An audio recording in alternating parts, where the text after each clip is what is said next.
All right, today on the show, we have the new Armada, Kelly. And this is the first time you get to see this thing in person. It is, and I'm really interested to see what it's gonna have. Well, what you don't know, this is a Pro4X.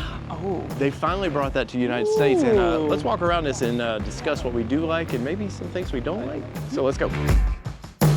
This is the Armada, and we might as well call this the Patrol, because finally, I made a video early on kind of poking fun of we're not getting the Patrol, but guess what? With Pro4X, you're getting the full Patrol. This is now a global platform. So the Armada, Patrol, whatever you want to call these things anymore, they are all the same. And first off, they've redesigned this whole thing. You're going to get a 3.5 liter twin turbo V6 in this thing. So something the Titan probably should have got a long time ago, and said rest in peace Titan.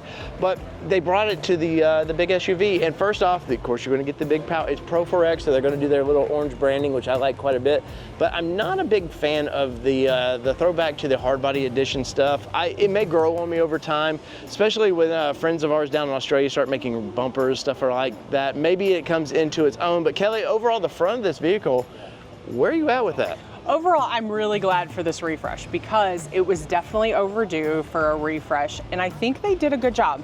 I am with you on the 3 on the top. I'm not quite sure. Yeah. Maybe it's going to grow on me like some other brands refreshes have, but they did overall, I like it. They did sort of blend the lights in. If you look at it. It kind of flows. It's not like it just doesn't belong at all, but I don't know. It's so modern looking, I don't know that I needed that throwback to their heritage, but you're gonna get all the safety techs. We see all the sensors across here. Now, as we walk around here, Kelly, we're getting off-road tires now. We're actually in the Armada, so this is really cool that if you look at this, these are Geolander, Yokohama Geolanders, and they are in the size of 275/60/20, so they are a big old tire, but they look pretty capable for off-road fun. Yeah, but you know, I know this is a trim that's supposed to get out and get dirty and get fun, but I don't know. It pays a little Land Rover-esque to me, and I feel like it's a little low for us, maybe from an off-road perspective. I can't tell if they don't look like they're actually active for venting air out there, but I mean. It doesn't bother me, but it definitely harkens to some other brands. Big plastic fenders on this thing, big old plastic, which is, if you're off-road, you don't want to get it scratched up, rocks getting tires, throw them everywhere, which blends all the way down into, as you can see here, look at the step boards in this thing, Kelly. Now it is open, so we can open this thing up and see, okay, once the door opens, you do get a lot more step to it. So I kind of like how they've hidden that into the vehicle a little bit. Yeah, I definitely do, because when you're getting in these vehicles, you get used to having to like throw yourself up in the vehicle. So the fact that you actually get to step up and get up in it. You just naturally step up in it and you're good to go. And as we're saying good to go, look at this screen in this thing. Now, I believe it is on. They left the battery in, or key in. So we can see the screen in there. Definitely some Nissan vibes to this. It's across the board, but it looks great. But overall, the screen looks great in this thing. I love how it's all one. It actually does a pretty good job of being blended into the dash. What do you think? Yeah, I think it does a great job. You know, you can definitely tell. Obviously, you got a split screen there in the middle, but you don't tell that from the outside. So it's definitely nice, streamlined. You do have your piano finishes like we've talked about in the past. I know that it's not always as friendly in the wear and tear of the day.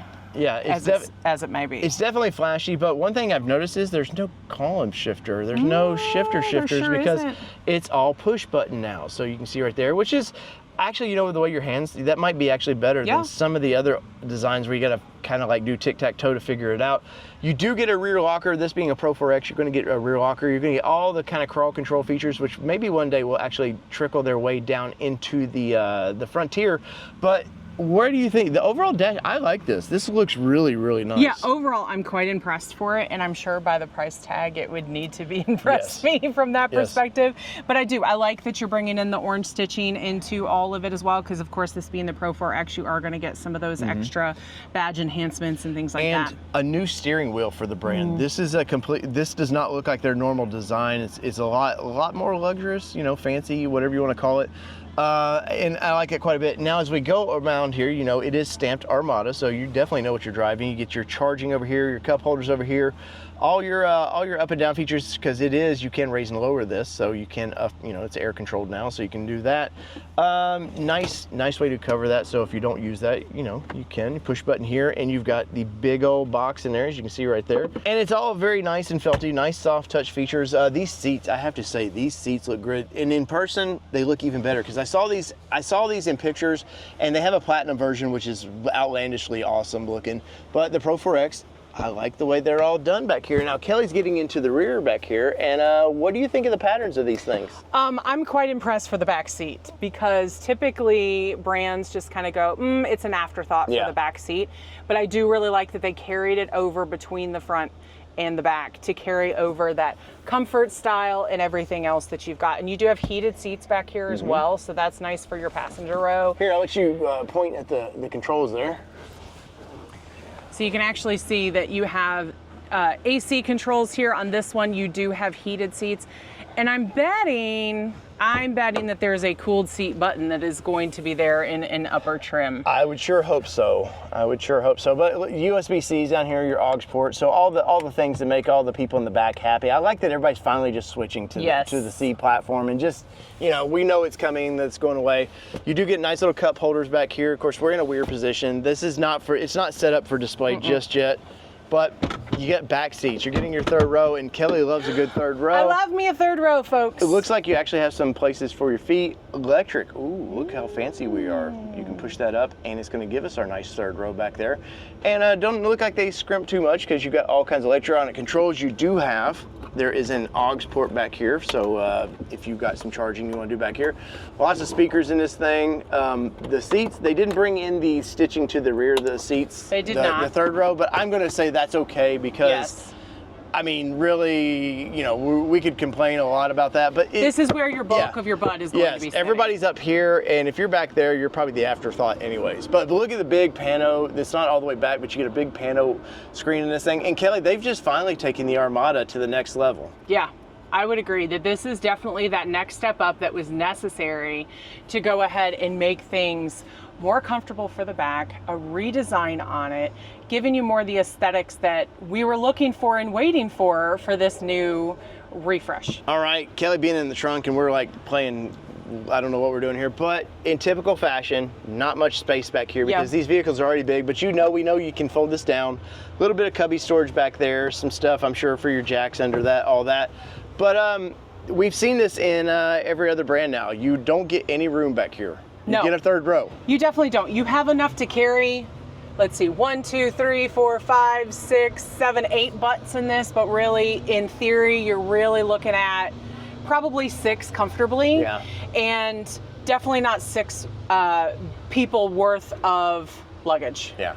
As we walk on down this thing, what's some pluses and minuses to this vehicle? So I actually really like, I know we've talked about it, but you're carrying over that Pro4X color within it. You've got your plastic wheel wells, just like we kind of talked about. Those are to protect the paint. Those are really what those are there.